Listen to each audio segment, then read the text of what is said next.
राधे राधे मित्रों, स्वागत है आपका राधे कथा सागर में। आज हम गुरुवार को सुनेंगे भगवान विष्णु और माता लक्ष्मी जी की कहानी। इस कहानी को सुनने मात्र से माता लक्ष्मी जी की कृपा हमारे परिवार पर बनी रहती है। आइए चलते हैं कथा की ओर। एक बार भगवान विष्णु जी शेषनाग पर बैठे बैठे बोर हो गए और उन्होंने धरती पर घूमने का विचार बनाया। वैसे भी कई साल बीत गए थे धरती पर आए और वह अपनी यात्रा की तैयारी में लग गए। स्वामी को तैयार होता देखकर माँ लक्ष्मी जी ने पूछा, आज सुबह सुबह कहाँ जाने की तैयारी हो रही है? विष्णु जी ने कहा, हे लक्ष्मी, मैं धरती लोक पर घूमने जा रहा हूँ। कुछ सोचकर लक्ष्मी माँ ने कहा, हे देव, क्या मैं भी आपके साथ चल सकती हूँ? भगवान विष्णु ने 2 पल सोचा, फिर कहा, एक शर्त है, तुम मेरे साथ चल सकती हो, पर तुम धरती पर पहुंचकर उत्तर दिशा की ओर बिल्कुल मत देखना। इसके साथ ही माता लक्ष्मी जी ने हाँ कह के अपनी बात मनवा ली और सुबह सुबह माँ लक्ष्मी जी और भगवान विष्णु धरती पर पहुंच गए। अभी सूर्य देवता निकल रहे थे। रात बरसात होकर हटी थी। चारों ओर हरियाली ही हरियाली थी। उस समय चारों ओर बहुत शांति थी और धरती बहुत ही सुंदर दिख रही थी और माँ लक्ष्मी जी मंत्रमुग्ध होकर धरती को देख रही थी और भूल गई कि पति को क्या वचन देकर आई हैं और चारों ओर देखती हुई कब उत्तर दिशा की ओर देखने लगी, उन्हें पता ही नहीं चला।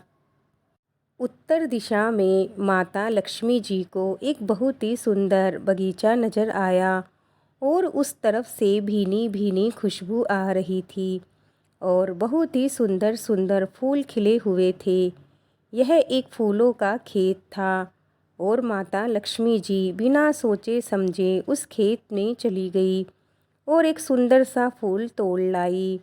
लेकिन ये क्या, जब माता लक्ष्मी जी भगवान विष्णु जी के पास वापस आई तो भगवान विष्णु जी की आंखों में आंसू थे और भगवान विष्णु जी ने माता लक्ष्मी जी को कहा, कभी भी किसी से बिना पूछे उसकी कोई भी चीज़ नहीं लेनी चाहिए और साथ ही अपना वचन भी याद दिलाया।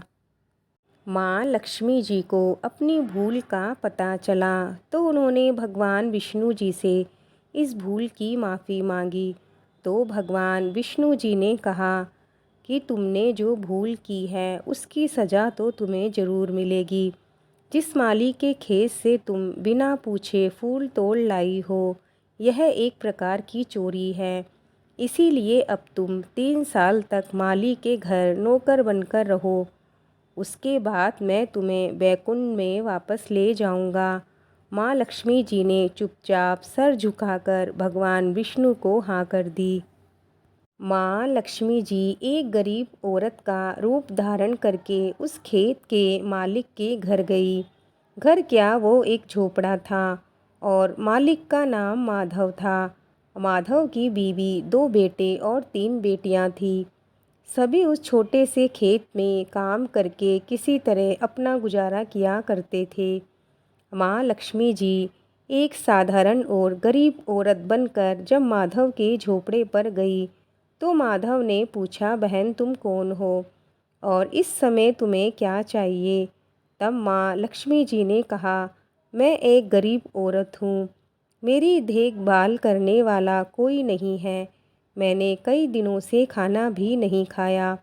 मुझे कोई भी काम दे दो, साथ में तुम्हारे घर का काम भी कर दिया करूँगी।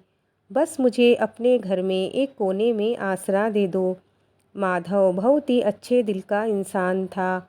उसे दया आ गई, लेकिन उसने कहा, बहन मैं तो बहुत गरीब हूँ। मेरी कमाई से मेरे घर का खर्च मुश्किल से चलता है। लेकिन अगर मेरी 3 की जगह 4 बेटियाँ होती तब भी तो मैं गुजारा करता।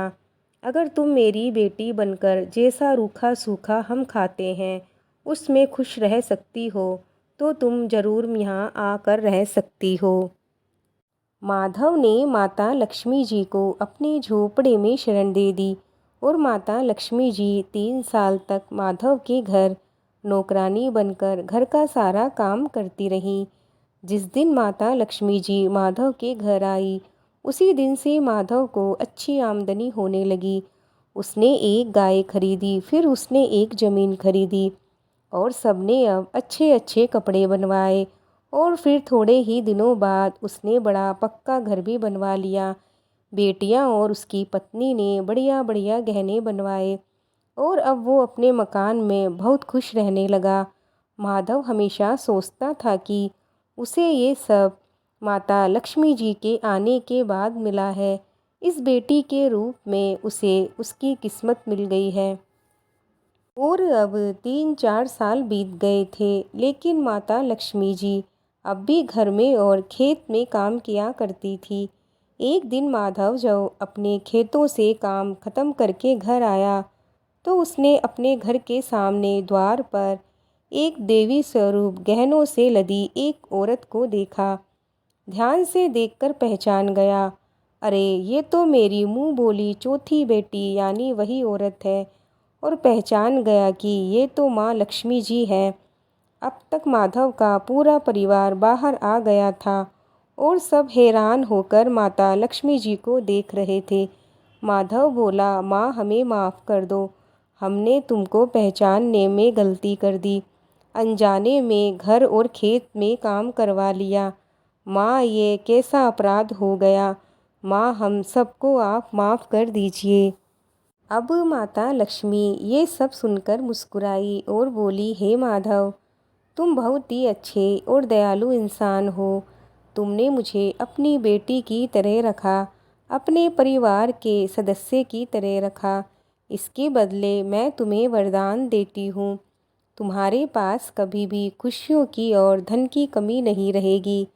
तुम्हें सारे सुख मिलेंगे जिसके तुम हकदार हो। और फिर माता लक्ष्मी अपने स्वामी के द्वारा भेजे गए रथ में बैठकर बैकुंठ धाम चली गई। इस कहानी में माता लक्ष्मी जी यही संदेश दे रही हैं कि जो दयालु और साफ दिल के होते हैं, माता लक्ष्मी जी वहीं निवास करती हैं। हमें सभी मानवों की मदद करनी चाहिए और गरीब से गरीब को भी तुच्छ नहीं समझना चाहिए। इस कहानी से यही शिक्षा मिलती है कि एक छोटी सी भूल पर भगवान ने माता लक्ष्मी जी को सजा दे दी। हम तो बहुत ही तुच्छ हैं, फिर भी भगवान हमें अपनी कृपा में रखते हैं और हमें हर इंसान के प्रति दयालुता दिखानी और बरतनी चाहिए। और ये सुख दुख हमारे ही कर्मों का फल है। मित्रों, भगवान विष्णु जी की और माता लक्ष्मी जी की ये कथा यहीं पूर्ण होती है। भगवान विष्णु जी की और माता लक्ष्मी जी की कृपा आप पर सदैव बनी रहे। मिलते हैं और एक नई कथा के साथ। तब तक के लिए जय श्री कृष्णा, जय श्री राधे।